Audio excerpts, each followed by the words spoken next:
Carla, hola Pau, hola Marisol, ¿cómo estás? Bueno, una maravilla de que estemos conectados acá en Teorigen del Proceso.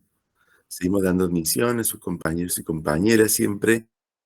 Los primeros minutos son lo que se llama en las conexiones informáticas, lo llama la tolerancia informática, que es que cuando uno se quiere conectar, a veces debe tener un poquito de paciencia, porque a veces hay una diversidad de conectividades, o alguien en el momento que quiere conectarse, puede ser de que le pida actualizar el software o que esté intentando conectarse y que a lo mejor eh, no le tome la conectividad. Siempre en caso de que alguien esté, digamos, esperando para conectarse y no le salga, tengan presente de que cuando ustedes se conectan, me llega a mí un cartelito que dice admitir o rechazar. Si ustedes se conectan y no entran directamente, bueno, a veces es conveniente cerrar el link y volver a hacer clic para ingresar, porque de esa manera el cartelito va a llegar. ¿Sí? Bueno, fantástico. En, bueno, en las clases anteriores, nosotros estuvimos trabajando con lo que son la unidad 1, 2 y 3. Una compañera suya que ya ingresó al campus, bueno, ya envió, digamos, las actividades, le recuerdo, digamos, acá el correo electrónico a donde pueden, digamos, enviar, es de robledo@unlar.edu.ar. De cada unidad, ustedes tienen trabajos prácticos, donde tienen, digamos, guías de estudio y también guías de fallos de jurisprudencia para que ustedes trabajen en forma, digamos, en su casa y las envíen. Y después en una tutoría nos ponemos de acuerdo y vemos, digamos, lo que han respondido entre todos ustedes. Para que ustedes tengan presente, siempre es importante, digamos, además de lo que es la lectura del manual de Teorigen del Proceso, entrar al campo virtual e ir haciendo lo que son estas actividades prácticas, porque les van a ayudar a aprender mucho mejor y de esa manera van a poder ir viendo cómo es la evolución de bueno, de su estudio. Sí, acá tengo a Brian que me está saludando con la manito. Muy bien. Hola Brian, ¿cómo estás? También aprovecho para comentarles que, bueno, ustedes recordarán, yo les envié, digamos, en nuestra primer clase un link que es de un formulario de Google que yo lo tengo, digamos, justamente para completar bueno, para justamente poder registrar su participación en lo que es el campo virtual y lo que es el grupo de WhatsApp, ¿sí? Aquellas personas que fueron agregadas eh, por pedido, por pedido WhatsApp, les pido por favor de que completen este formulario, ya que de esa manera a mí me permite ir registrando lo que es su participación en el campo virtual, es el que coincide en la lista, ¿sí? Entonces, les pido por favor de que al completarlo pongan su nombre completo. Eso es para aquellas personas que no han completado hasta el momento el formulario. Si ustedes ya están en el grupo de WhatsApp y en el campo virtual, significa que ya ha sido, digamos, procesado la información de este formulario y que está todo ok de maravilla, ¿sí? Pero también les digo por eso, porque es muy importante para mí como profesor, se ven un participan. También, bueno, quiero recordarles que nosotros tenemos un segundo formulario porque la convocatoria a participar del proyecto de extensión sigue abierta. Yo les quiero comentar, porque por ahí a lo mejor hay alguien que no haya podido estar en clases anteriores. Nosotros tenemos este formulario de Google, que es este segundo, en el cual es distinto al formulario del campus virtual y del grupo de WhatsApp, donde les invitamos a participar en un proyecto de extensión universitaria. Para muchas de ustedes personas no han estado antes en un proyecto de extensión, a lo desconocido, le teme o no sabe cómo va a poder hacerlo. Tengan en consideración el año 2018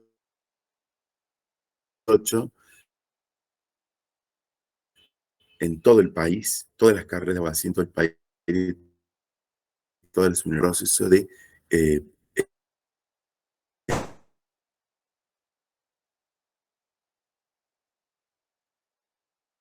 cuando abogacía la fue hacer proyectos de extensión con participación de estudiantes.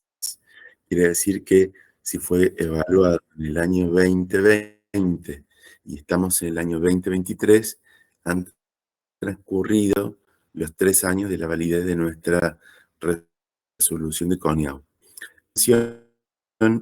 Porque esto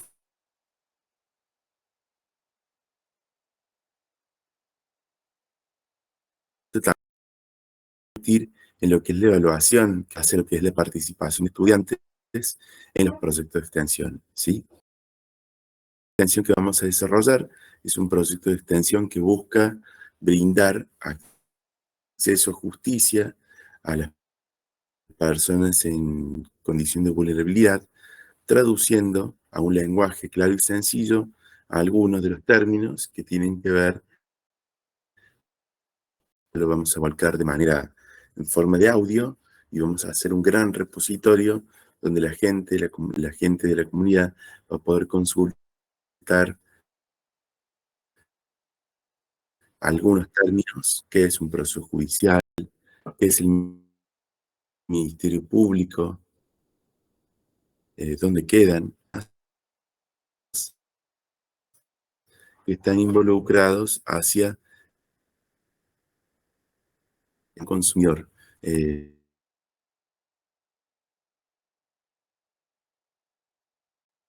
Y tengo un problema. Tengo algún derecho. Las cuestiones que nos interesa poner, digamos, en un lenguaje claro y sencillo para que devolverle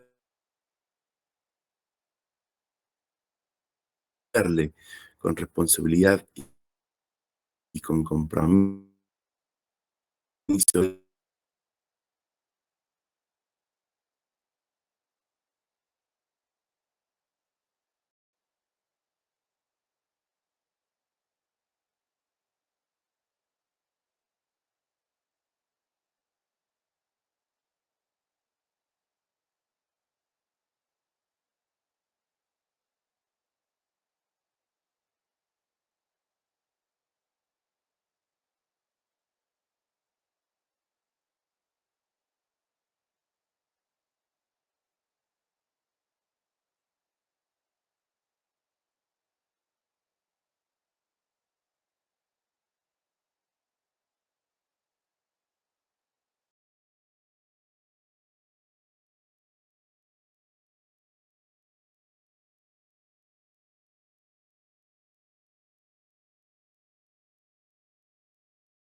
digamos, esto de que se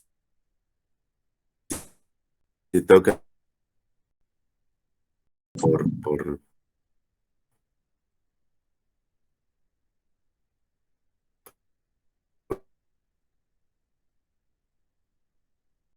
que está al lado, a Marianela, que levanta la mano así, y Bien, profe, escuchamos. gracias. Buen día, Gracias, profe, ¿cómo Marines. está? Muy bien. A mí me encantaría ser parte del proyecto, pero yo estoy en un cambio de plan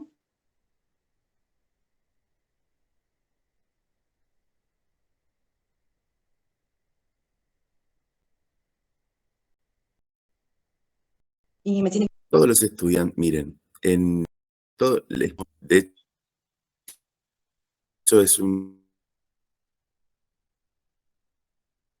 es decir, pueden participar incluso, yo digo, invito, digamos, estudiantes que están en teoría general de proceso y en taller de litigación, por una cuestión que me ayuda, digamos, como para organizar un poco mejor lo que es la grilla de participantes y valorarlo positivamente lo que es la evaluación. De todas maneras, yo siempre les comento, nuestra universidad es pública, es inclusiva y es gratuita, ¿sí? Entonces, yo siempre les recuerdo, yo recibo una planilla que le imprimo del CIU Guaraní, donde tengo a aquellos estudiantes y aquellos estudiantes que se han inscrito en forma regular, ¿sí? Pero a su vez, siempre permite lo que es la participación de estudiantes oyentes que por distintas razones que puedan, digamos, tener, porque no han podido rendir todavía una determinada materia o además no se han podido inscribir en forma regular, y eso también, digamos, les permite participar porque se están preparando para rendir como estudiantes libres o están a la expectativa de que salga una resolución del cambio, digamos, la facultad de inscribir a nadie en el CIU. Los docentes no tenemos súper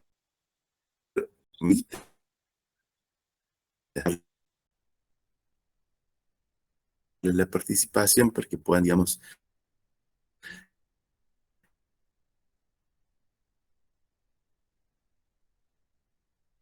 eh, estar en clases, puedan los prácticos, para estudiantes oyentes, no puede tener nota porque no están inscriptos o inscriptas en forma regular, ¿sí?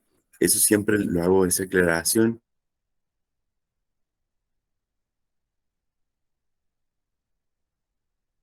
Pero acá, igual que siempre, digamos, aliento la participación. Para participar en un proceso de extensión, basta tener una cosa que es muy importante.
vamos a estar hablando de ¿hay alguna pregunta o algo hasta el momento que quieran preguntar? Acá estaba viendo el chat, viendo lo que eran las manos, y por las dudas les comento. Si ustedes tienen alguna duda o alguna consulta, a mí me es más sencillo el micrófono, ¿sí? Nosotros en nuestra Constitución Nacional tenemos el primer artículo que dice lo siguiente. A ver, voy a poner acá para compartir la Constitución, para que ustedes lo puedan ver y ustedes me puedan decir qué piensan, digamos, de esto, ¿sí? Nosotros en la clase anterior estuvimos viendo lo que son las bases constitucionales, que es decir, toda la legislación constitucional y de derechos humanos, que ha sido, digamos, que es la base de lo que es un proceso judicial. Pero me interesa mucho el primer artículo, ¿sí? El primer artículo, a ver, le voy a pedir a algún voluntario o a alguien si lo puede, digamos, leer. A ver, Enrique, no sé si quieres leerlo. Solamente el primer artículo. Sí, profe. Bien. Dice, artículo número 1 de la Constitución Nacional. La nación argentina adopta para su gobierno la forma representativa, republicana, federal, según lo establece la presente Constitución. Fantástico. Yo siempre digo, ustedes todavía no han estudiado constitucional, pero la Constitución es una norma que nos abarca toda la ciudadanía y a veces para poder interpretar la Constitución no hace falta todavía haber estudiado muy a fondo. Pero hay tres palabras que me parecen importantes destacar. Cuando dice representativa, ¿qué quiere decir?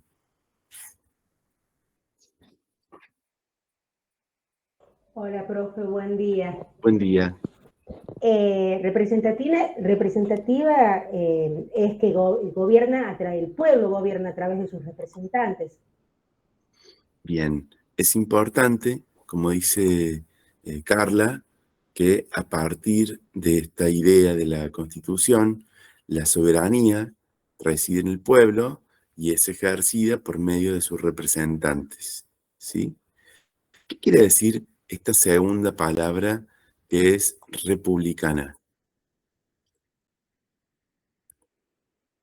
A ver, vamos a ver, algún otro voluntario, voluntaria que quiera, digamos, compartir, qué piensa que implica la república, cómo impacta, digamos, esta idea de...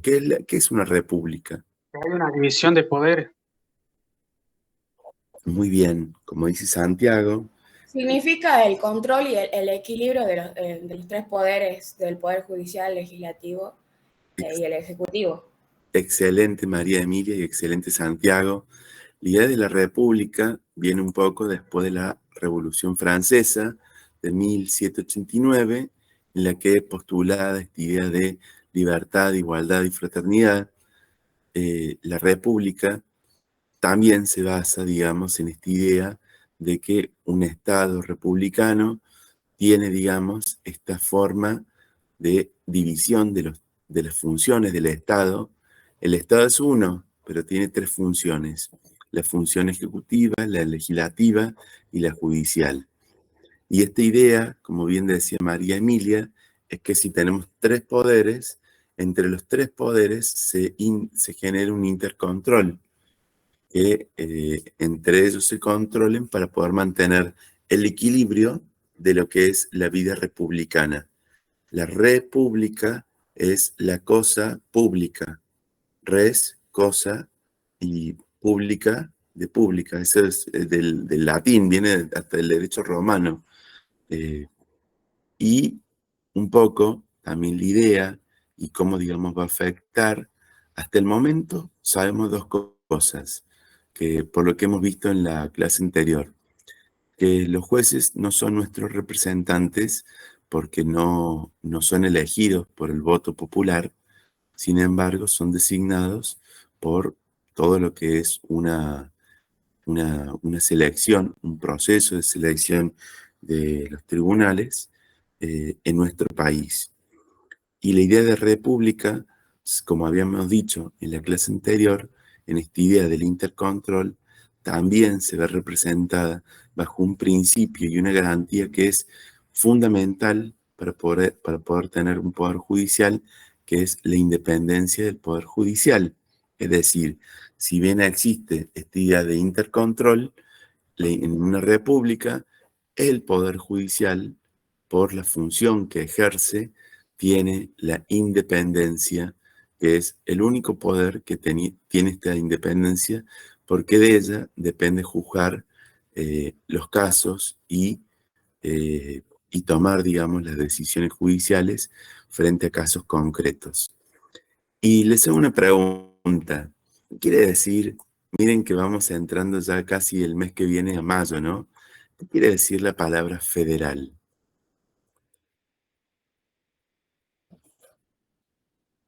Que no hay un poder concentrado en un determinado lugar. Sí, Está muy yo bien, creo que Santiago. significa la convivencia entre los dos poderes, o sea, el gobierno de las provincias, porque cada provincia es autónoma, tiene su propio gobierno, y el gobierno federal, que es el gobierno que está concentrado en Buenos Aires, pero o sea, que es el presidente, ¿no? Porque yo creo que significa eso, federal, la convivencia entre los dos gobiernos. Y en esta historia de unitarios y federales, ¿hay algún nombre de La Rioja en la mente?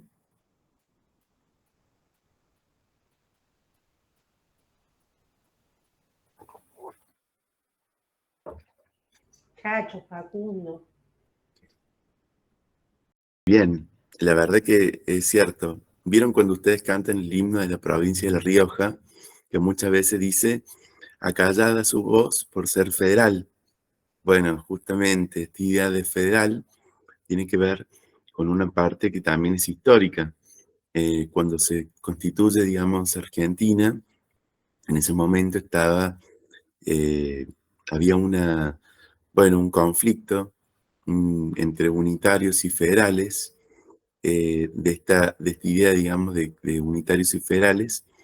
eh, bueno, pero quedó, digamos, el espíritu federal como una forma de vida en comunidad en nuestro Estado-nación, esta idea de federal, porque hubieron 14 provincias que al momento de constituir la nación, entre ellas La Rioja, eh, postularon justamente la idea de crear una nación y para ello hicieron una delegación de poderes en forma expresa y limitada, porque las provincias se reservaron poderes para sí y designaron poderes que iban a ejercer en forma conjunta tanto las provincias como la nación.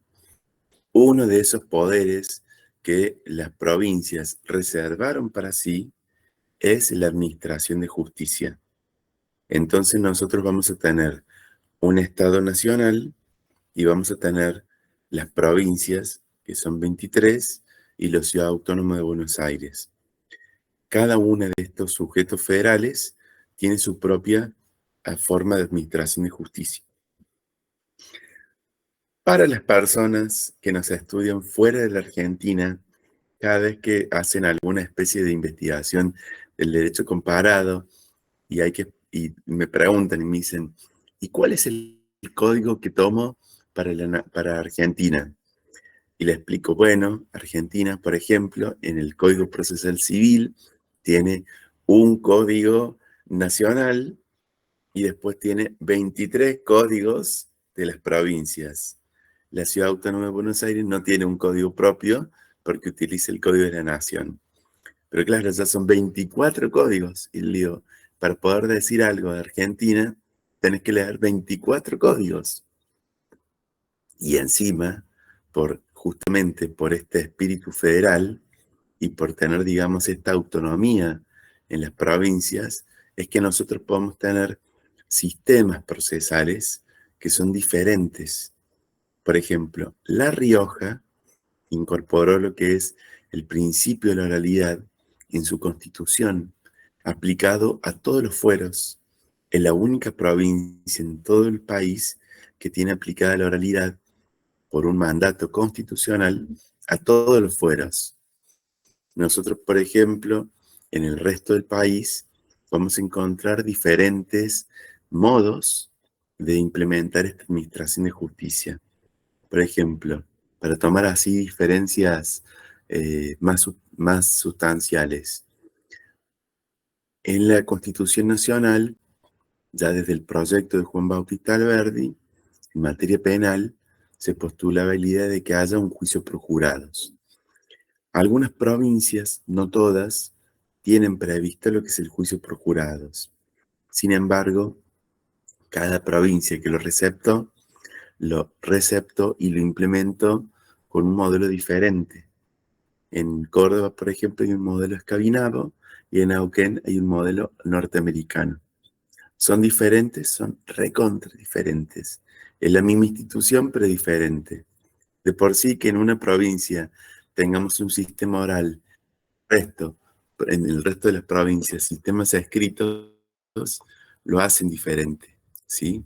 Eso es algo que es muy importante, digamos, de entender y de sostener, porque esta idea del federalismo va a implicar que nosotros tengamos muchas justicias y de ese modo debamos también respetar esa autonomía que tienen las provincias al momento de plantear lo que es su función. Pero también vamos a volver sobre una idea. Nosotros hace un momento hemos dicho que el sistema de gobierno republicano implica que dentro de un Estado existen distintas funciones. La función administrativa, la función legislativa y la función jurisdiccional. Es una falacia asignar a cada uno de los poderes una respectiva función. ¿Por qué? Porque, por ejemplo, si nosotros tomamos, en la provincia de La Rioja, el Poder Judicial se lo denomina función judicial, pero en el resto del país, al Poder Judicial, a la función judicial que ustedes ven en la provincia, se le llama Poder Judicial.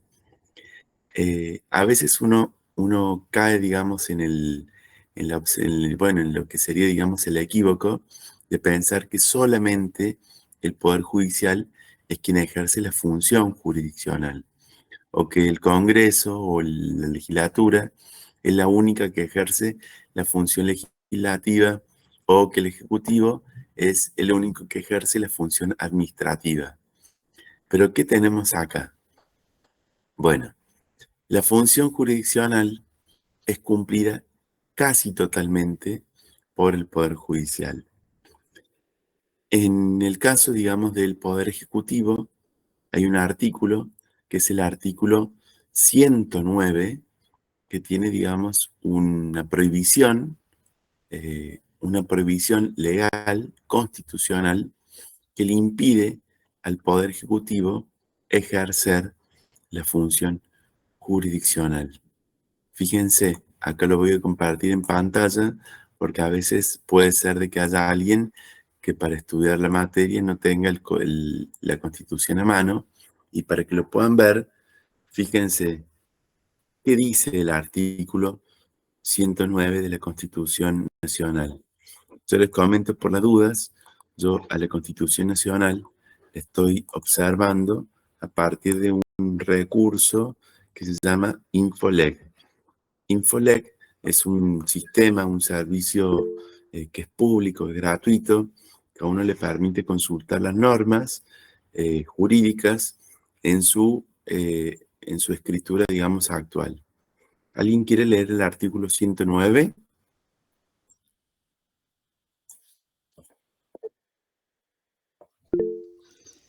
Sí, te escuchamos.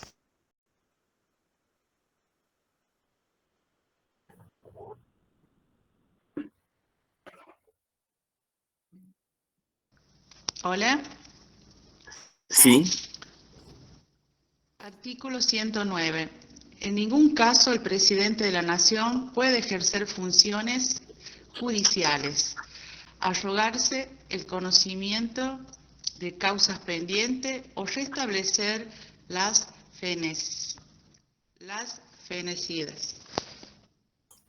Fenecida. Fenecidas. Fenecidas es una palabra que suena como español antiguo. Fenecer es como vencer o es como la fecha de vencimiento. Fenecer es algo que terminó. Fenecer también se aplica, son palabras, digamos, que implican que hayan terminado. Sinónimo de perecer. De perecer. Pero vieron que a veces uno, cuando utiliza, digamos, a veces el lenguaje, uno es como que lo va adornando. Bueno, piensen que esta Constitución fue escrita en el año 1853, se mantiene, digamos, este texto.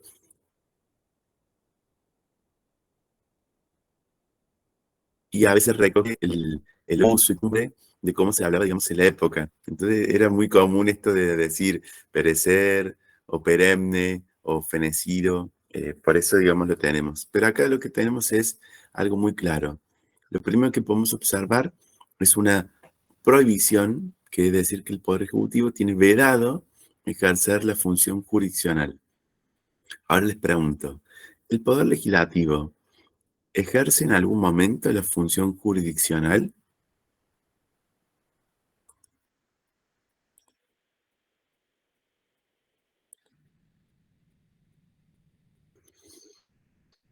A ver, vamos a ver acá por...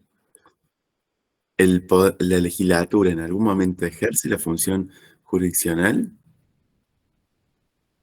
Juicios políticos, dice Facundo. Muy bien, fíjense que en esta idea del intercontrol que existe lo que se llama la figura del juicio político, que hace, digamos, lo que es a nivel nacional el Congreso de la Nación, o a nivel provincial también, respecto, digamos, de algunos cargos muy específicos que para poder, digamos, que tienen inmunidades y que para poder, digamos, ser, digamos, juzgados, tienen una institución que se llama el juicio político, que es esta manifestación de este intercontrol que ejerce, digamos, el poder legislativo frente a los otros poderes, a quienes tiene, digamos, esta facultad de hacer el juicio político. Es muy importante, digamos, esto, porque ahí podemos ver en este ejemplo cómo los otros poderes tienen esta relación con lo que es la función jurisdiccional. Mientras que, en cuanto a lo que es, si nosotros vemos solamente el Poder Judicial, vamos a ver que el Poder Judicial ejerce la función jurisdiccional cuando atiende, por ejemplo, los casos que se presentan, digamos, a su jurisdicción y de ellos emana una sentencia o una resolución que da fin al conflicto. Pero también ejerce lo que es la función legislativa cuando dicta reglamentos, acuerdos reglamentarios, acordadas, que son reglamentaciones que hace de las leyes para poder justamente aplicarlos dentro de un contexto de la organización del Poder Judicial, muchas veces para poder materializar las respectivas leyes que dicta, digamos, el Congreso o la legislatura, el reglamento que hace, digamos, o la acordada que hace el Tribunal Superior de Justicia o la Corte Suprema, lo que permiten son normas de tipo práctico que permiten operativizar esa norma que está reglamentada, ¿sí? Como por ejemplo explicar si vamos a implementar un expediente judicial electrónico, cómo se van a crear los usuarios, qué es un domicilio electrónico, quién va a ser el responsable dentro de la organización judicial de desarrollar este software, quién se lo va a mantener, qué funciones tiene cada uno dentro de este sistema electrónico. Eso no lo puede decir con esa precisión lo que es la ley de la legislatura o del Congreso. Eso lo dice quien tiene, digamos, a su cargo la cabeza o el órgano máximo dentro de lo que es la institución, que al momento de reglamentar tiene, digamos, ya por lo que es la Constitución Nacional y la provincial, esa atribución de poder reglamentar de esa manera. Y también va a ejercer lo que se llama la función administrativa, cuando para poder atender a las necesidades que son ilimitadas, atender a lo que son los recursos escasos. Y ahí lo vamos a ver a través de lo que se llama la función de superintendencia, donde se dispone, digamos, diversas cuestiones, como por ejemplo el tema de las licencias, el tema, digamos, de bueno, lo que son los recursos humanos en general, pero también lo que tendría que ver con todas las cuestiones de mantenimiento edilicio. Siempre va a haber, digamos, alguien que deba dictar o que deba, digamos, desarrollar alguna función de mantenimiento, de superintendencia. También va a estar incluido acá lo que es la función de prensa, que muchas veces tienen los poderes judiciales como una especie de vocero judicial para comunicarse con los medios de comunicación.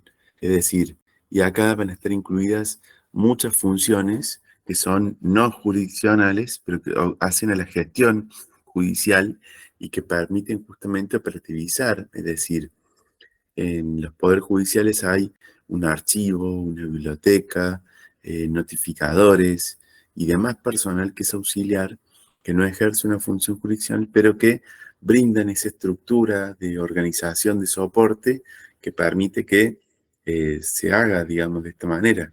Bien, recién hablaba del expediente electrónico y tenemos un área dentro de la función judicial que se llama la Dirección de Informática, que es la que tiene, digamos, a su cargo ejercer todo este tipo, digamos, de tareas electrónicas. Bien, ¿qué nos dice la Constitución de la provincia de La Rioja?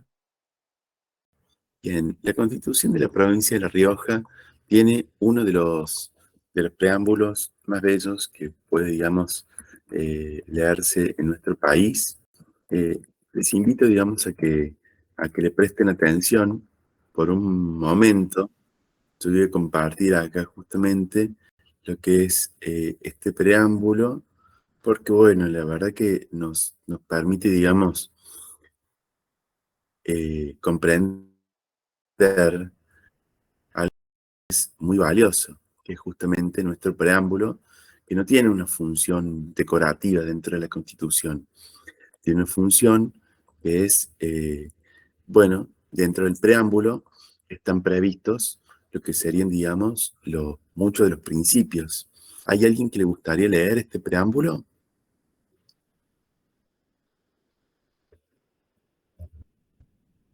Yo, profe. Adelante, Preámbulo de la Carla. Constitución de La Rioja. Los representantes del pueblo de la provincia de La Rioja, reunidos en convención constituyente, fuente de razón vacía de la persona humana, y que todos los hombres son iguales en dignidad, tienen derecho de validez universal anteriores a esta Constitución y superiores al Estado, que la familia es célula básica de la sociedad y raíz de grandeza como ámbito natural de la cultura y la educación, que el trabajo es deber y derecho de todos los hombres y representa la base del bienestar de toda comunidad organizada, que la justicia es valor primario de la vida y que el ordenamiento social se cimienta en el bien común y la solidaridad humana. Decididos a promover la creación de una sociedad justa y libre, exenta de toda discriminación por razones de credo, raza, sexo o condición social, abierta a formas superiores de convivencia y apta para recibir y aprovechar el influjo de la revolución científica, tecnológica, económica, social que transforma el mundo. Resueltos a consolidar un Estado democrático basado en la participación popular que garantice a través de las instituciones estables y legítimas la plena vigencia de todos los derechos que esta Constitución reconoce y consagra. Procuramos consolidar los intereses históricos de nuestro pueblo y vigorizar las expresiones de la cultura regional como base de la identidad popular y condición de la unión nacional y latinoamericana. Proclamamos la dignidad creada del trabajo, la participación de todos en el disfrute de la riqueza y el respeto de la Constitución y la ley por gobernantes y gobernados, la periodicidad y Ahí bajo, ahí está. la efectiva responsabilidad de quienes ejercen la función pública, evocando la gesta justiciera de Facundo Quiroga, Ángel Vicente Peñalosa, Felipe Varela y entre todos nuestros próceres, héroes y luchadores del pueblo riojano para alcanzar un verdadero federalismo y un definitivo régimen de libertad y justicia social. En nombre de nuestro pueblo, sancionamos y promulgamos esta Constitución para la provincia de La Rioja. Es hermoso. Díganme si no sienten así el pecho que le late así de la emoción. Me falta Victoria Pero Romero ahí, Sí, sería profe. perfecto. Claro. Miren, les digo, acá es muy importante porque estas palabras que nosotros las vemos en la Constitución Nacional, después las vemos reflejadas en lo que es el preámbulo de nuestra Constitución de la provincia de La Rioja. Les digo que, aparte, les comento, estas constituciones también las hemos puesto dentro de lo que es el aula virtual para que ustedes lo tengan.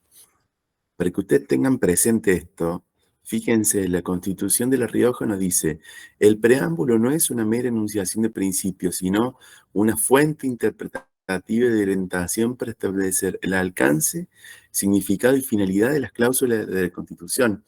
Es decir, tiene un valor enorme, enorme, digamos, siempre leer lo que es la Constitución, porque nos da una base que a partir de eso se modifica todo.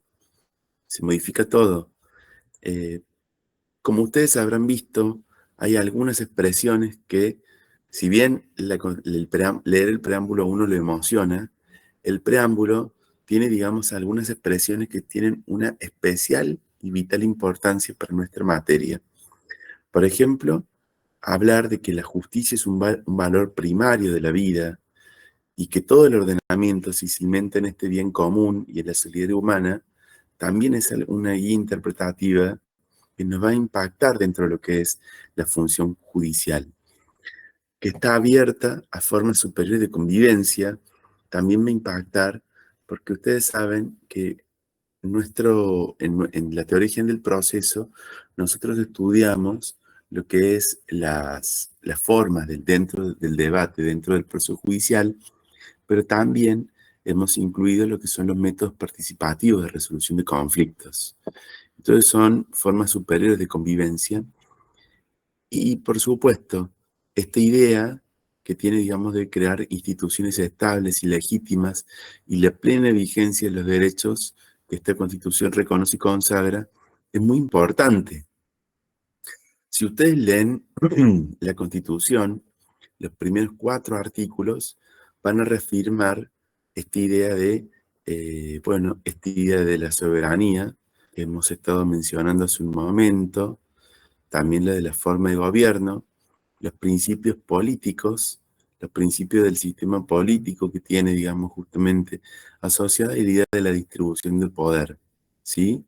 Es importante también siempre enmarcarlo de esa manera porque nos da, digamos, una característica que es muy propia y muy local. La Constitución de la provincia se reformó varias veces y a partir de 1998 a lo que es el Poder Judicial se lo denomina función judicial. Cuando nosotros hablamos de la función judicial, nos estamos refiriendo concretamente a lo que es una función que es muy importante, que es la jurisdicción. Jurisdicción viene del latín, yo esto siempre lo escribo digamos, acá en lo que es el grupo del chat, para que ustedes lo tengan, digamos, ahí presente. Iuris dictio es una expresión del latín que significa jurisdicción, traducido en su sentido, digamos, en su traducción más literal del latín al español, significa iuris, derecho, dictio, decir. Jurisdicción es decir el derecho.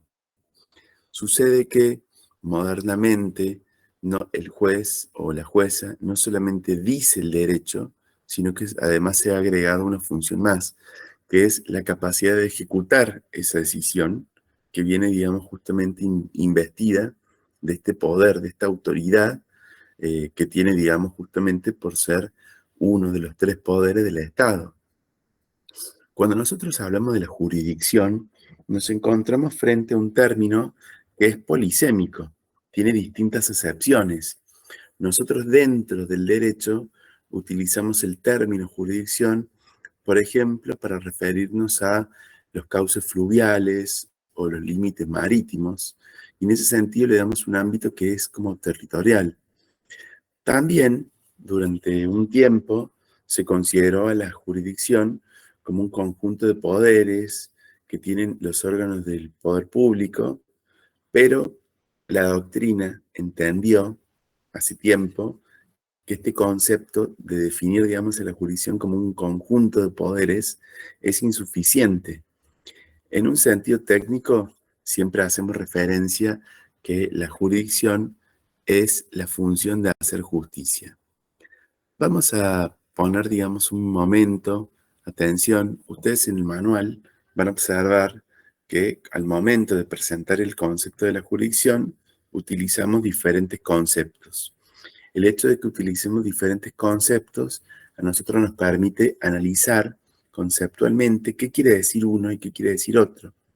Por ejemplo, si tomamos el concepto de Jorge Clario Olmedo, Jorge Clario Olmedo dice que la jurisdicción es la actuación del derecho objetivo mediante la aplicación de una norma general a un caso concreto mediante la realización forzosa de esa norma general misma.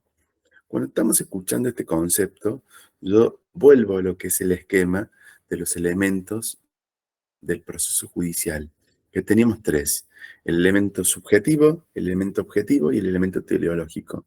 Cuando vuelvo a escuchar este concepto, pienso y digo, ¿sobre qué elemento está definiendo a la jurisdicción? Está haciendo a partir del elemento objetivo. ¿Por qué le digo esto? Porque ustedes, como ya han estudiado en Introducción al Derecho y en Lógica, cuando uno cambia la premisa inicial, cambia la conclusión. Ahora vamos a ver el concepto de un maestro del derecho procesal italiano, que es Giuseppe Chiovenda.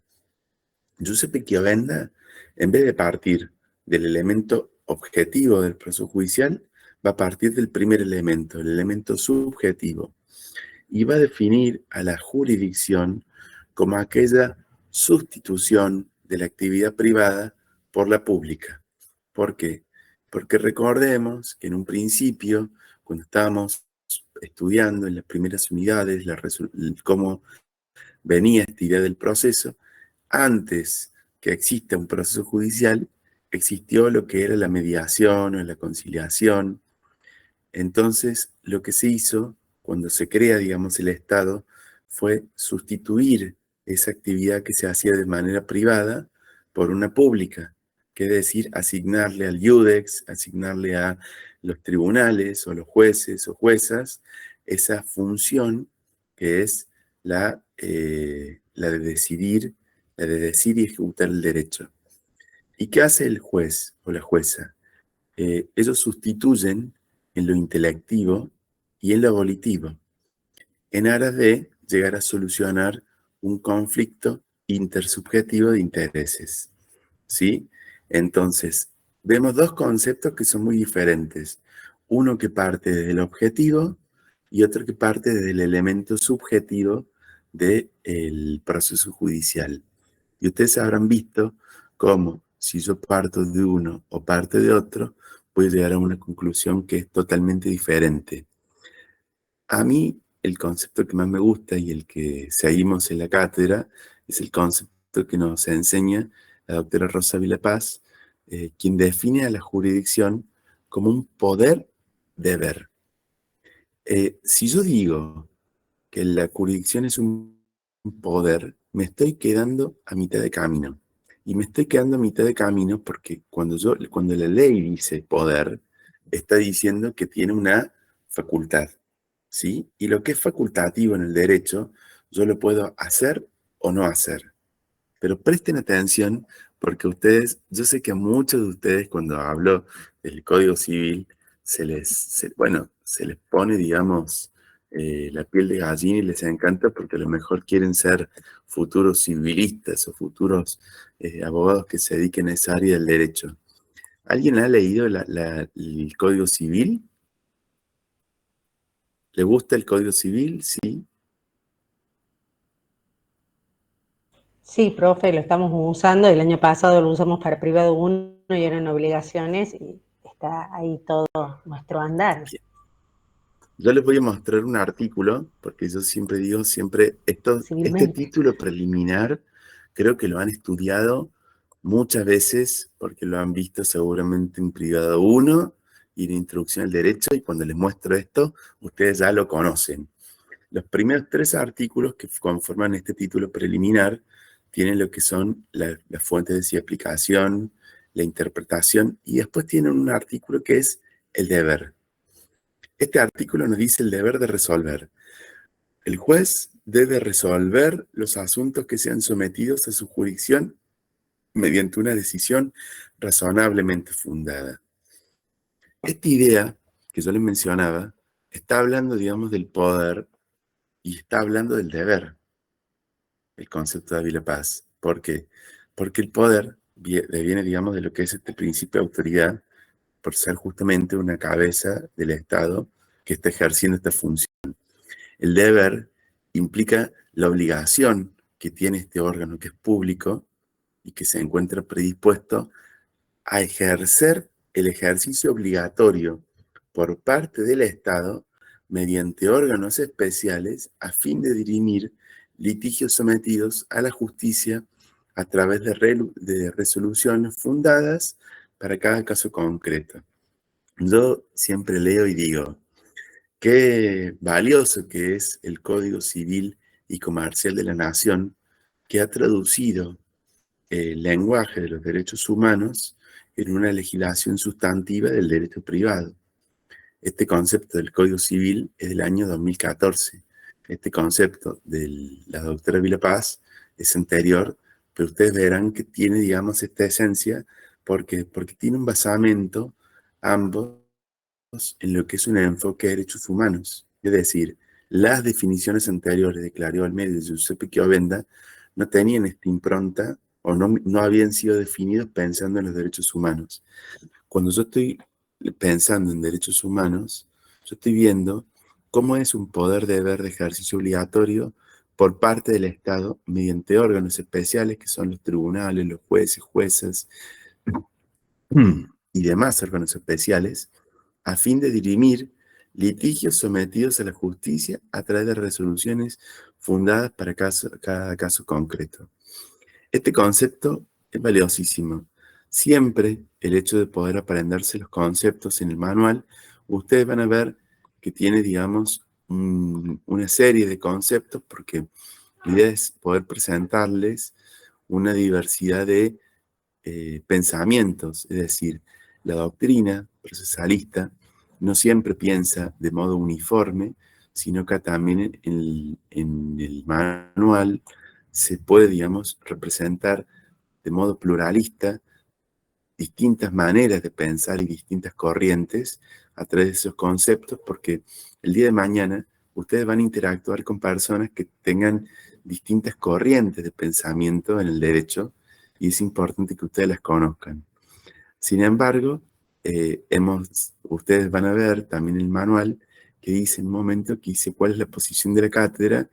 Ese concepto para nosotros está remarcado en negrita porque es un concepto que siempre este concepto es un concepto que es superador, porque supera también antagonismos que existen en la doctrina, que por ahí uno que tiene una corriente y otro que tiene otra corriente, a veces esas corrientes son tan antagónicas que no pueden existir al mismo tiempo.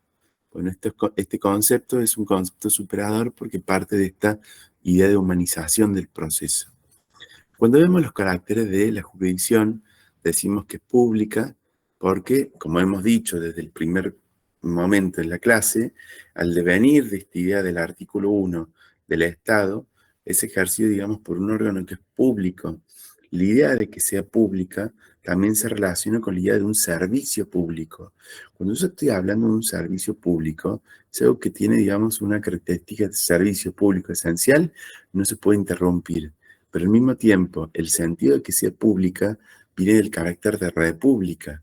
Cuando digo república, la cosa pública, es porque este carácter de público y este carácter de republicano luego va a repercutir en otros caracteres. Por ejemplo, el principio de publicidad de los actos de gobierno. Fíjense que las sentencias, salvo las que tienen que ver con cuestiones de asuntos muy privados, que es decir, por ejemplo, cuestiones de índole de familia o cuestiones que tienen que ver con el secreto de sumario, salvo ese tipo de cuestiones muy limitadas, el resto, las sentencias son públicas, es decir, por este principio de publicidad. Es única porque lo ejerce el Poder Judicial. El Estado tiene, digamos, un modelo respecto a lo que sería, digamos, esta administración de justicia como una expresión de una garantía de poder brindar de modo accesible el mismo servicio a todas las personas. Eso quiere decir, si yo, por ejemplo, esto no fuera única, podría llegar a tener distintos sistemas de justicia de acuerdo a las personas o de acuerdo a la geografía. La idea de que sea única es poder brindar el mismo servicio de calidad a todas las personas y generar, digamos, mayor inclusión a través de esto. Por ejemplo, si una persona tiene una discapacidad, bueno, en esta idea de que es única, se busca, digamos, también la manera de generar accesos adecuados a justicia, el trato adecuado a justicia y que esa persona pueda ser incluida como eliminando las barreras culturales, sociales, económicas que puedan impedir, digamos, ese acceso. El hecho de que sea única también le da una característica muy importante porque, como hemos dicho, esta jurisdicción la ejerce casi en forma total lo que es el Poder Judicial o la función judicial. Y decimos que es exclusiva, excluyente, indelegable e inderogable porque, salvo cuando nosotros estemos ante derechos que sean disponibles, no se va, lo derogable no va a poder, va a poder ceder en función de que opere el consenso con las partes y que no afecten al derecho, al orden público.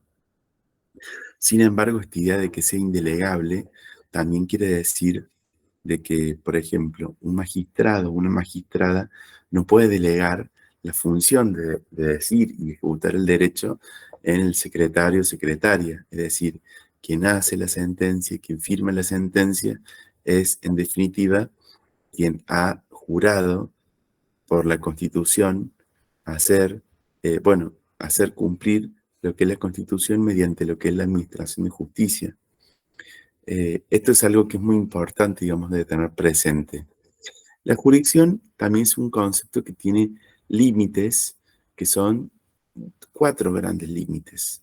El primer límite tiene que ver con el ámbito geográfico, porque como ustedes han visto, la jurisdicción es algo que es una idea que emana de la soberanía, y cuando decimos que emana de la soberanía, tiene un alcance, la soberanía tiene un alcance que es geográfico. Nacional, ustedes pueden ver el mapa de Argentina, que abarca las provincias, las Islas Malvinas, la base de la Antártida, es decir, todo eso, más lo que sería, digamos, la plataforma continental marítima, abarca lo que es la soberanía de Argentina y eso va a ser el límite de lo que es la jurisdicción. Pero a su vez, dentro de cada provincia, las provincias tienen una soberanía que es sobre los límites de la provincia, es decir, un magistrado o magistrada de la provincia de La Rioja tiene como límite de su jurisdicción los límites de lo que figura en el mapa de La Rioja.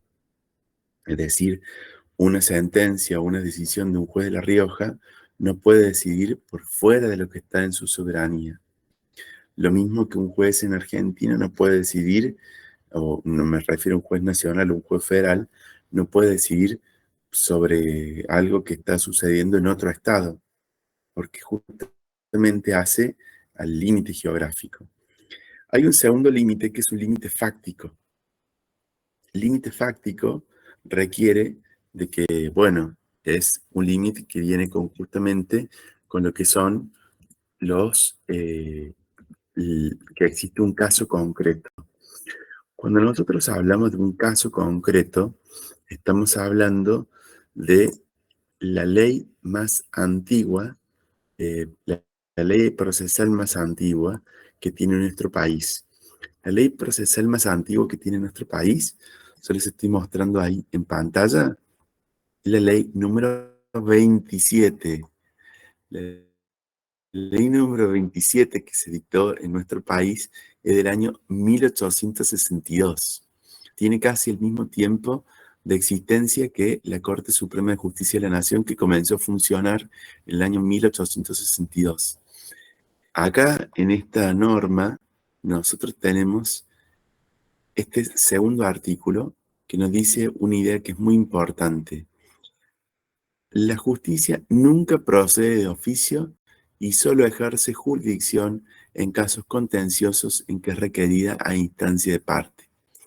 Esta idea de que es ejercida, digamos, en casos contenciosos que es requerida a instancia de parte, este artículo 2 de la ley 27 es lo que está definiendo a lo que se llama el caso concreto. Cuando se define lo que se llama el caso concreto, es que estamos, digamos, justamente teniendo este límite que es de la jurisdicción. Solo ejerce jurisdicción en casos contenciosos que es requerida a instancia de parte. ¿Sí? Eso es algo que es muy importante porque es una ley, es la ley procesal más antigua que tenemos y cuando uno lo lee, dice desde 1862. El tercer límite tiene que ver justamente con esto mismo del artículo 2, que decía es ejercida solamente a instancia de parte. Bueno, en la doctrina procesalista, esta expresión se llama la excitación extraña que se hace al órgano jurisdiccional. Como la regla es que dentro de un sistema dispositivo la justicia funciona a partir del incentivo que hace, digamos, justamente una parte cuando hace una petición, ya sea, por ejemplo, de una demanda o que solicita una medida cautelar, esa excitación extraña al órgano jurisdiccional va a ser el tercer límite porque, imagínense, si la justicia tuviera que proceder de oficio, siempre tendría que ser como el panóptico que hablaba Foucault, de un ojo que todo lo vea. Y la justicia no puede ser omnipresente o estar vigilando todo lo que sucede en todo momento. Por eso es que requiere este tercer límite, que es esta excitación extraña, que es que los sujetos, las partes, hagan estos pedidos de justicia y ese pedido va a generar, digamos, esta excitación extraña porque no proviene dentro del Poder Judicial. Por eso es extraña, porque es externa al Poder Judicial. Y el cuarto límite es un límite que es jurídico, que es la ley. La ley es un límite legal porque la jurisdicción puede actuar siempre dentro de los límites de lo que la ley considera, digamos, lícito. Danisa, está levantando la mano. Hola, hola, profe, buen día, ¿cómo está? Hola, Danisa, qué alegría Qué saludarte. gusto. Gracias, igualmente. Profe, te quería hacer una consulta, porque Sí. anoche estuve viendo unos prácticos en el cual a mí me parecía, aplicando la lógica, donde plantea una situación de que un juez que ha jurado en la magistratura para ejercer en la provincia, también podría ejercer en la nación. Digo, aplicando la lógica mía, no puede porque hay una incompetencia de jurisdicción. ¿Está bien lo que pienso? Danisa, está muy bien lo que vos pensás, pero te propongo lo siguiente. Como hay compañeros y compañeras tuyas que todavía están haciendo los prácticos, nosotros vamos a trabajar estos prácticos en la próxima tutoría, el sábado que viene, no este sábado para darles tiempo, sino el otro sábado, para que ustedes tengan tiempo de ver lo que son los prácticos que están en el campus. En el campus virtual ustedes tienen guías y también tienen fallos para que ustedes revisen y lean. Dentro de eso está la pregunta de Danisa. Esa pregunta es una pregunta que te hace pensar, como bien decís vos, Danisa, porque te hace pensar en el término de si puede o no puede. Son preguntas que ustedes pueden responder. Yo les animo a que las respondan. Virginia, ¿cómo estás? Virginia, Gracias, profe. por favor, gracias a vos. Virginia, mira, a ver. Sí, profe, buen día, ¿cómo está? Buenos días, Virginia. Mira, te anoto. Yo tengo un formulario de Google que a mí me Sí, permite, digamos, seguir lo que es la matriculación de las distintas personas en el campo virtual. Te pido, por favor, si sos tan amable, completa este formulario, pero también a mi WhatsApp, envíame lo que es el correo electrónico de lo que es el mail que vos usas en el campo virtual, así podés, digamos, ingresar al campo virtual, ¿sí? bueno, perfecto, profe, gracias, muchas gracias. El mail, miren, mi mail es muy sencillo. Es la letra D de Diego, Robledo, @unlar.edu.ar. Casi todos los profes tenemos un mail que es la primera letra del nombre, el apellido, @unlar.edu.ar. Ahí pueden enviar un mensaje. Piensen que los profes recibimos de distintas materias. Escriban que profe, le envío este práctico número tal de la asignatura Teoría General del Proceso. ¿Sí? Así yo voy a poder ubicar más sencillamente de dónde me están escribiendo, porque pueden reescribirme de otras materias de Derecho Procesal Civil o demás que le estamos teniendo en este mismo. El tercer límite que mencioné fue la excitación extraña y el cuarto fue la ley. ¿Cuáles son los elementos que tiene la jurisdicción? Bueno, los elementos que tiene la jurisdicción son elementos que nosotros llamamos elementos clásicos de la jurisdicción, a elementos que son la nocio, la vocatio, la coercio, la judicium y la executio. ¿Sí?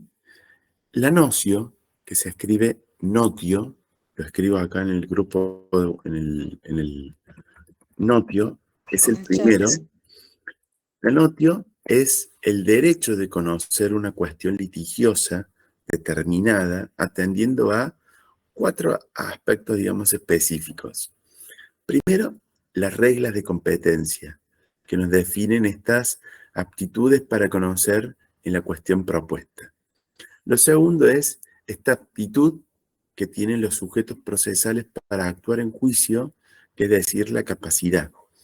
La tercera es la recepción del material del conocimiento, ordenando las medidas de instrucción que las partes propongan y también las que la ley autoriza, como medidas para mejor proveer.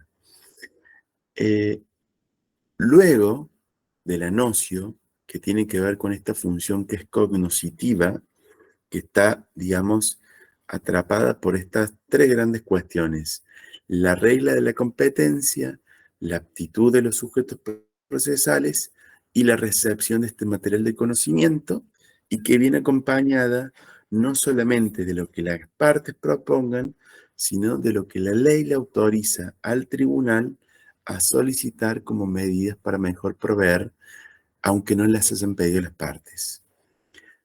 El segundo elemento de la jurisdicción es la vocatio, que es esta facultad que tiene el tribunal de citar a las partes a comparecer dentro de un plazo concedido.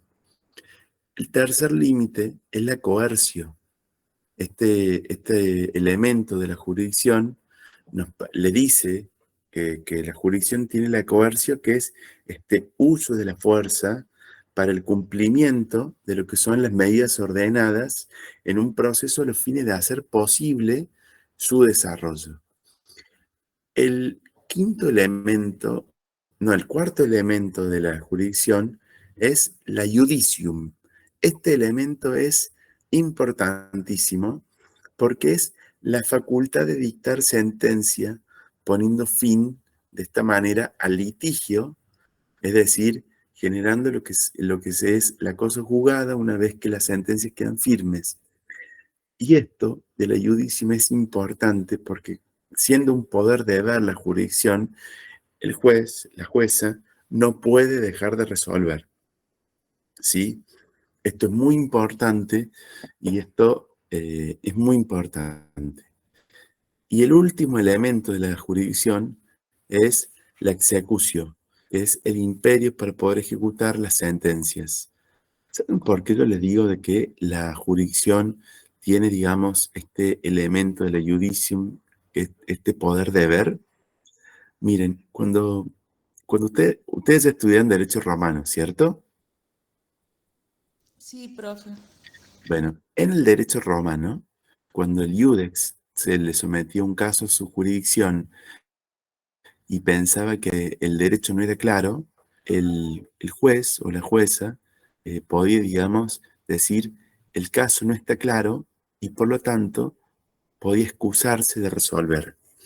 Esa norma fue atendida por Dalmacio Vélez Arfiel, que en el artículo 16 del antiguo Código de Vélez, Hoy sería el artículo Vélez, 3, perdón, profe, hoy sería el artículo 3. Abrí el micrófono porque yo soy muy obediente, usted dijo que abra el micrófono en vez de hacer la mano. Gracias, Carla. No, es que hoy a veces es difícil atender, digamos, esto y el chat y todo al mismo tiempo, por eso es más fácil el micrófono. Sí, Carla. Hoy sería el artículo 3 del Código Civil y Comercial, el antiguo, que suplanta al antiguo Código de Vélez. Exactamente. En ese artículo Vélez, lo que había dicho era, el juez no puede dejar de resolver so pretexto del silencio de la ley o de la una.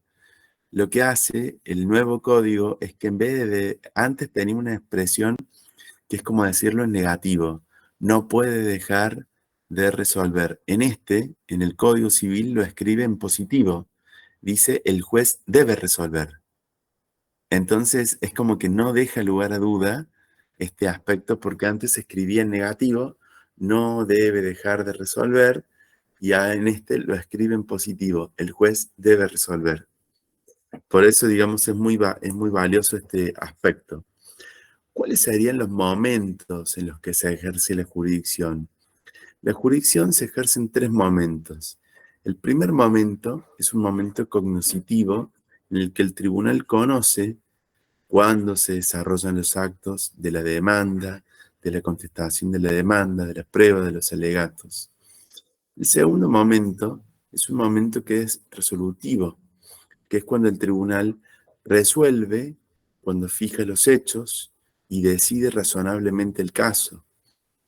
Y el tercer momento puede existir o no, de acuerdo a que exista o no la etapa eventual de la ejecución de sentencia, que es el momento ejecutorio, que es cuando el tribunal hace cumplir una decisión resuelta ante el incumplimiento de la persona condenada.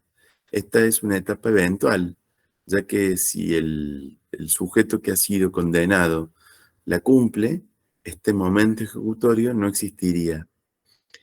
El Código Civil y Comercial ha incluido dentro de lo que son los artículos 1710 a 1715, yo los anoto a 1715, ha incluido un paradigma que es muy importante. Antes, los tribunales solamente actuaban ante un caso contencioso, es decir, ante la presencia de un caso concreto y actual. Ahora el artículo 1710 a 1715, que lo recepta el Código Civil y Comercial, ha implementado lo que se llama el deber de prevención del daño y la acción preventiva con un carácter amplio, no solamente para evitar la producción, la continuación o el agravamiento del daño, sino también de cualquier quebrantamiento del orden jurídico. esta función preventiva a cargo de los jueces comprende dos grandes aspectos. Por un lado, lo que se llama la función jurisdiccional preventiva para lo que es la sustanciación y resolución de estas acciones preventivas que están previstas en el artículo 1710 y que cuando es planteada por la parte legitimada va a constituir propiamente lo que es una función jurisdiccional porque va a resolver un conflicto de tipo preventivo. Mientras que a su vez también ha implementado lo que se llama la función administrativa preventiva, en la que puede disponer medidas preventivas que considera adecuadas cuando, en ocasión de conocer otros asuntos, y aun cuando nadie se lo solicite, el tribunal advierta la existencia o la posibilidad cierta de causar un daño o que se produzca un quebrantamiento del orden jurídico. Y en este caso es una función de tipo administrativo preventiva. Nosotros lo que dentro de las herramientas procesales en la tutela preventiva tenemos, por ejemplo, las medidas cautelares, las medidas autosatisfactivas, pero también tenemos las manifestaciones preventivas de la acción de amparo, del habeas corpus, del habeas data, porque a veces no hace falta que nosotros esperemos a que una situación se produzca, sino que, por ejemplo, el habeas data lo podemos plantear preventivamente para saber si los datos que que obran en un registro y que son de nuestra persona, si son correctos o no.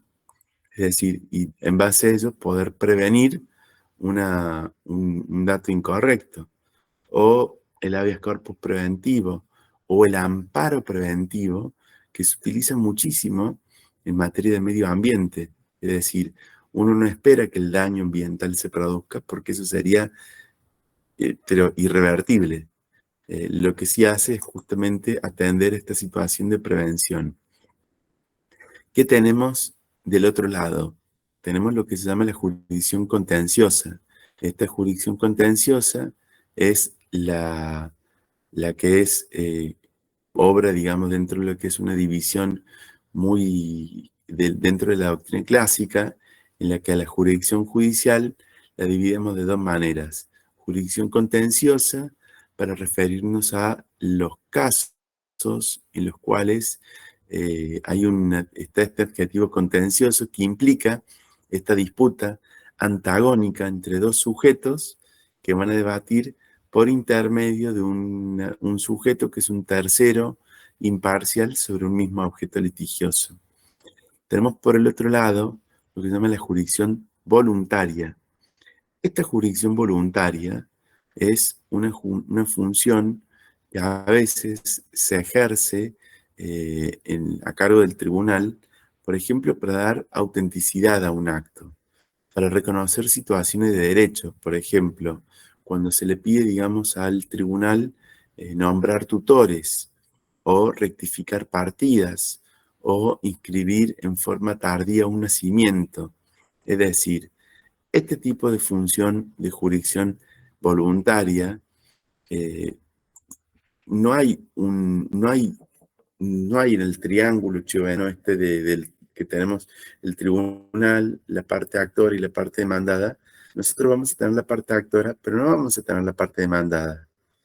¿Por qué? Porque lo que le estamos pidiendo al juez o a la jueza es una función, por ejemplo, de que reconozca la autenticidad, por ejemplo, a través de una sumaria informativa, que reconozca que por más que esta persona sale en la partida de nacimiento anotada con este nombre y en la partida de bautismo con este otro nombre, o que en la sociedad se la conocía con este nombre, que es la misma persona, y por ejemplo, de esa manera, cuando tenemos un juicio sucesorio, se puede ver cómo muchas veces se dice el causante o la causante y ponen como los distintos nombres con los que se identificaba esa persona, ¿sí? Que es la misma persona. En eso, en los casos de jurisdicción voluntaria, nosotros seguimos teniendo una jurisdicción porque aún los casos de jurisdicción voluntaria son potencialmente transformables en contencioso cuando aparece un sujeto que lo pueda controvertir, o ya sea el Ministerio Público, que pueda, digamos, actuar justamente como contraparte. El último punto que nosotros tenemos para ver en esta unidad atiende lo que se llama la jurisdicción transnacional. La jurisdicción transnacional es un reflejo de un mundo que está cada vez más globalizado y se ha ido generando, como bien enseña la doctora Vilapaz, esta jurisdicción transnacional es posible toda vez que un Estado que desee integrarse y disponer, cesar, digamos, atribuciones que son jurisdiccionales a un órgano que es supranacional, pero no en el sentido de la soberanía, sino en el sentido de competencias, poderes o facultades. Nuestro país forma parte de un proceso de integración, que es Mercosur, y por ejemplo, en el derecho europeo existe un proceso de integración comunitario, que es la Unión Europea.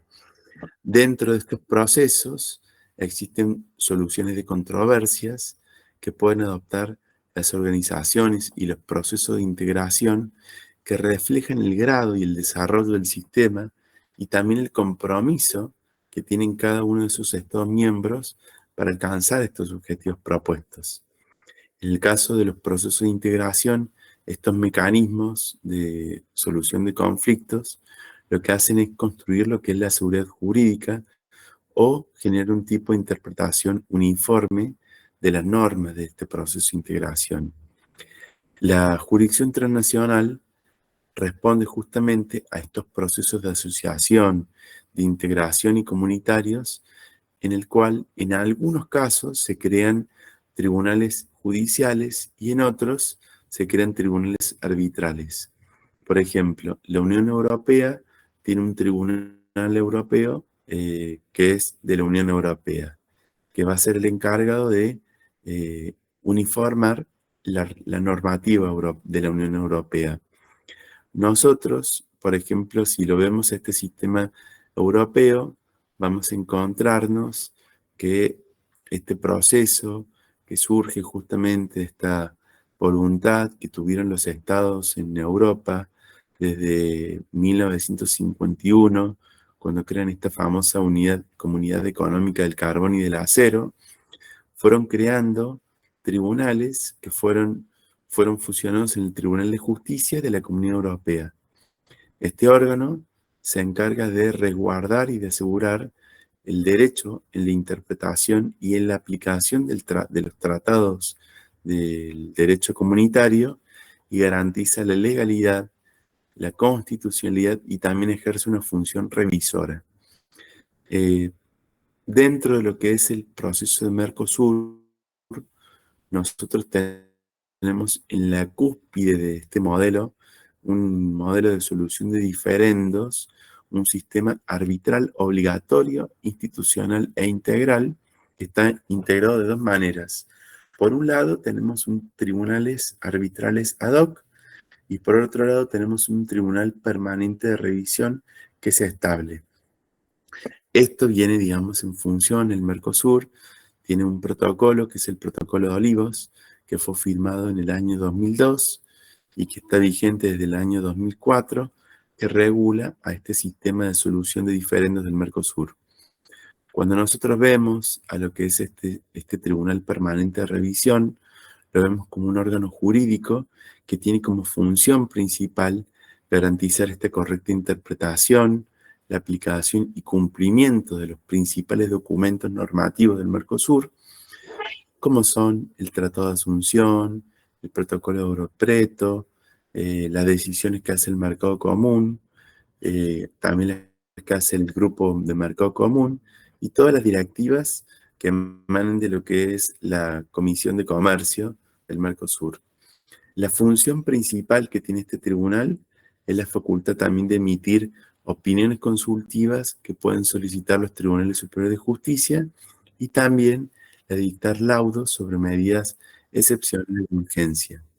Como podemos ver, dentro de lo que es el sistema arbitral de Mercosur, nosotros tenemos, por un lado, los tribunales arbitrales ad hoc, cuya función va a ser conocer y resolver en materia de controversias que se susciten entre estados partes, ya sea a instancia de estos o de particulares. También pueden dictar medidas provisionales, pueden emitir recursos declaratoria y pueden resolver cualquier divergencia que se produzca en el cumplimiento del laudo. Y también pueden pronunciarse sobre medidas que son compensatorias adoptadas por un Estado parte en la controversia del beneficio del laudo. Mientras que el Tribunal Permanente de Revisión es un órgano que está constituido como una instancia que es jurisdiccional para conocer y resolver en materia de opiniones consultivas, que las pueden pedir los tribunales superiores de justicia, o también opiniones consultivas que las pueden pedir los estados parte en conjunto o por separado al Tribunal Permanente de Revisión.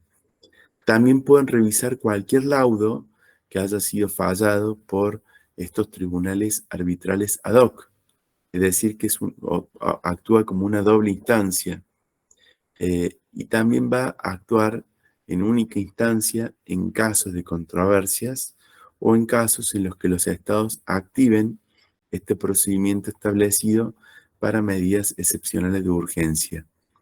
Nosotros tenemos, por otro lado, un sistema interamericano de derechos humanos en el cual los principales órganos son la Comisión Interamericana y la Corte Interamericana de Derechos Humanos. En la Corte Interamericana tiene dos maneras de ejercer su jurisdicción.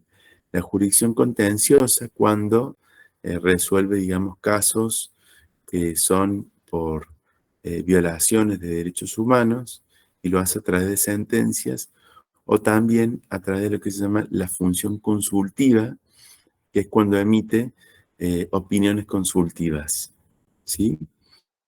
Tenemos, por otro lado, el sistema africano de derechos humanos, que a nosotros nos permite entender que en África hay una concepción de derechos humanos que es diferente.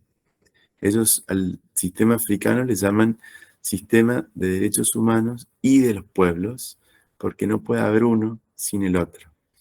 En esta Carta Africana de Derechos Humanos, o también conocida como la Carta de Banjul, podemos ver un sistema que también, al igual que nosotros, tiene una comisión y una Corte Africana de Derechos Humanos y de los Pueblos. Y esta Corte también ejerce estas dos funciones, consultiva y contenciosa. Con esto, queridos alumnos y queridas alumnas, nosotros damos por finalizado lo que es esta unidad de lo que es la jurisdicción, unidad 4, y a nosotros nos quedaría les propongo lo siguiente: ustedes trabajen, digamos, con lo que son las unidades, y nosotros el sábado que viene podemos ver y a poner en común lo que son estas actividades para que nadie se quede con la duda de cuál es la solución aplicable, digamos, al caso, ¿sí? Con esto les despido con un fuerte abrazo y ahora a continuación ¿Sí? Le quería hacer una consulta. Mañana primero tenemos clase. Eso lo necesito, digamos, articular en un momento. Les voy a avisar por WhatsApp, porque necesito articular también con lo que es otra materia que estamos dando, que es Derecho Procesal Civil y Comercial, para poder, digamos, organizarnos. Si tenemos mañana tutorías, yo les aviso y les confirmo por el grupo de WhatsApp, para que si alguien que no está conectado acá en este momento, también se entere. Yo siempre que hay tutorías les voy a avisar por el grupo de WhatsApp. En eso no se preocupen. ¿Sí? Bien, gracias. Otra consulta, profe. Yo en el horario de la mañana, como podrá ver, estoy trabajando y me escapo de ratito para poder escuchar algo de la clase. Muchas gracias, Danisa. No me gusta perdérmela porque son un placer realmente escucharlo, profe. Pero quería hacer una consulta. Estas clases que yo veo que usted las graba, ¿no las puede subir al campo para que las que perdemos de poder escucharlas de forma completa, las pudiéramos escuchar más tranquilas en el campo? Nosotros implementamos lo que llaman las tutorías para poder, digamos, abrir este diálogo para hacerlo accesible a todas las personas. pero sucede que la idea de que sea sincrónica, esta idea de presencialidad, digamos, remota, funciona en la medida que tenemos esta presencialidad, esta sincronicidad. Si yo la grabo, no perdemos, digamos, lo que es la característica de la presencialidad que nos requiere la normativa. Yo la entiendo y la comprendo, pero es una manera de incentivar a su presencialidad, que es lo que nos pide la normativa, y justamente eso lo hacemos para poder dar. Y construimos lo que se llama la tutoría en este espacio de los sábados, para darle mayor participación y mayor, digamos, posibilidad de participar a estudiantes que, como en tu caso, por la mañana están con otras actividades y es muy valioso. Acá les agradezco muchísimo, un montón. Gracias. Danisa, muchísimas gracias por tu participación. Yo súper valoro el entusiasmo con el que participas. Y con ello los despido a ustedes porque a continuación me desconecto de acá y abrimos lo que es el Meet de Derecho Procesal Civil, que ya los chicos por WhatsApp están preguntando, profe, ¿está conectado? ¿Están abriendo el Meet? Así que me desconecto y conecto con la otra materia. Les mando un abrazo gigante a todos y a todas ustedes. Que pasen un muy feliz fin de semana y cualquier novedad yo me conecto por el grupo de WhatsApp. Un súper abrazo. Que anden Gracias, muy, muy profe. bien. Buen fin de semana. Nos vemos.